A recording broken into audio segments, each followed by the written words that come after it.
নমস্কার, আমি সঞ্জয় সরকার। আমি আজকে এক বাড়িতে এসেছি। ওনার নাম মমিতা মণ্ডল দাস, দাস মণ্ডল। তো ওনার সঙ্গে পরিচয় করাবো। তো ওনার কী প্রবলেম ছিল, কি হয়েছিল, কেন হয়েছিল, সমস্ত প্রশ্নের উত্তর উনি দেবেন। তো আমি মমিতাকে বলবো যে আপনার সমস্যা কি হয়েছিল একটু বলুন। নমস্কার, আমি মমতা দাস মণ্ডল বলছি। আমার গত 3 বছর আগে অক্টোবর মাসে 23 সালে হঠাৎ করে আমি কলে পারে পড়ে গিয়েছিলাম। তারপরে আমার বৃষ্টির এখানে ব্যথা। তখন আমি ডাক্তার দেখায় ভিতর থেকে কবে টিউমার হয়েছিল আমি বুঝতে পারিনি। সেখানে এফএনএসসি হয়েছিল, তারপরে বায়োপসি হয়েছে, তারপরে ক্যান্সার ধরা পড়ে গ্রেড 2। তারপরে করার পরে তো আমি একদম আমার সংসার প্রায় ভেঙে যাওয়ার মতো অবস্থা। আমার হাত পায়ে মাটি ছিল না। সবাই বলেছিল যে কেমো নিতে, সবাই বলেছিল যে এলোপ্যাথিতে, যেটা ডাক্তার বলেছিল কেটে বাদ দিতে। তো আমি চিন্তা করলাম যে কদিন আমি বাঁচবো। আমার সংসারের আর্থিক অবস্থা খুবই খারাপ, আমার হাজব্যান্ড একজন দিনমজুর। তো সেই ক্ষেত্রে আমি কেমোর খরচা চালাতে পারবো কিনা, আবার শরীরেও আমার মানসিকভাবে আমি প্রিপেয়ার ছিলাম না যে আমি কেমো নেবো। এটা না যে মরে যায় মরে যাবো, কিন্তু আমি কেমো কোনো দিনই নেবো না। তখন ভাবি যে আমি একটা হোমিওপ্যাথিক ট্রিটমেন্ট করবো। সেখানে করাতেও আমার ব্যথা পাচ্ছিল, আবার কিছু শুকাচ্ছিল না ভালো। তারপরে ব্রেস্টে টিউমার ধরার পরে 1-1.5 বছর আমি দাঁত তুলেছি। মুখের এটাও আমার টোটালটা ছড়ে গেছে। তারপর খেতে পারি না। শরীর আস্তে আস্তে আমার 50 কেজি ওয়েট থেকে লস হতে হতে এখন আমার প্রায় কত কেজি, 30 কেজি হয়তো হবো এরকম।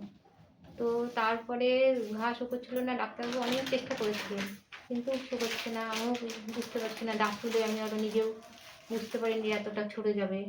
ডাক্তারও মিসগাইড করে ফেলেছিল, দাঁতের ডাক্তার। দাঁতের নিচের মাড়টা ডিসলোকেট করে ফেলেছিল, তাতে আমার হাঁ হয় না। এতটা হাঁ হয়, খুব কষ্ট। তারপরে এই 3 মাস থেকে আমার এক ভাই আছে, স্বপন, বা আমার ভাইয়ের বন্ধু, সে বাড়িতে আসে। আমি গত ডিসেম্বর মাস থেকে ডক্টর বিআরসির ফোনে দেখে আমি ফলো করতাম। তারপর আমার ভাই এসে দেখে বলে, তুই যখন এতই করছিস তাহলে আমার এক দাদা আছে, সেও তোকে পরামর্শ দেবে, আমি একদিন নিয়ে আসবো। তো ভাই ওই দাদাকে নিয়ে এসছে আমাদের এখানে, সঞ্জয় সরকার দাদাকে। সেই দাদা সেই দাদা আমাকে পরামর্শ আরও গাইড করে। আমার ভাইয়ের সঙ্গে সঙ্গে গাইড করে, সেই দাদা আমাকে গাইড করে সব সময়। আবার এদিকে এসে আমাকে খেয়াল করে যায়, ফোনে খোঁজ নেয়, এসে খোঁজ নিয়ে যায় কি খাচ্ছি, কেমন করে চলতে হবে। তার মধ্যেও ডায়েট করতে করতে 31 মাস থেকে আমি এবার হচ্ছে ওনার কাছ থেকে জানলাম ওনার শর্টকাট লাইফ রোগের হিস্ট্রিটা।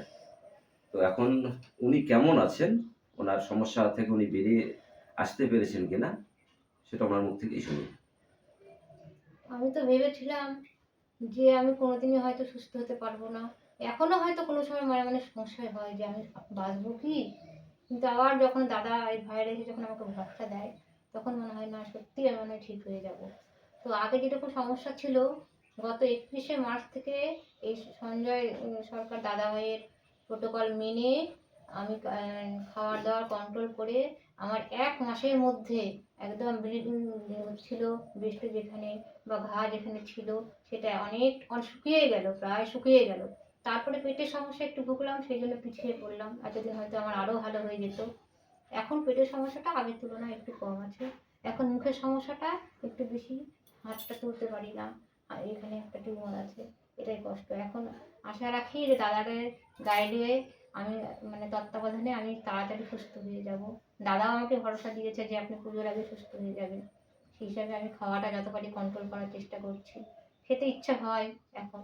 এখন আমি দাদার কথা মতো ডিএপি ডায়েটে চলে এসেছি। তাই বলবো কথাটা। হ্যাঁ, এখন একবার করে ভাত খেতে বলেছে, আর বাদ বাকি ফল খেয়ে, আর সন্ধ্যাবেলাও ফল টল খেয়ে থাকছি।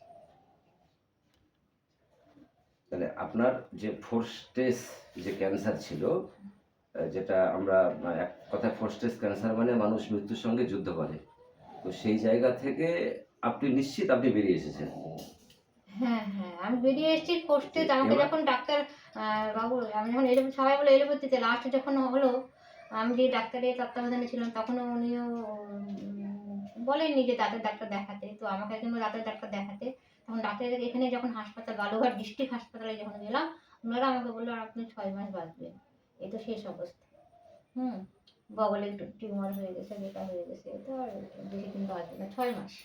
মানে ডাক্তারবাবু বলেছিল 6 মাসের হ্যাঁ। বেশি আপনি বাঁচবেন না। এলোপ্যাথি ডাক্তার আমাকে বলেছিল 6 মাসের বেশি আপনি বাঁচবেন না।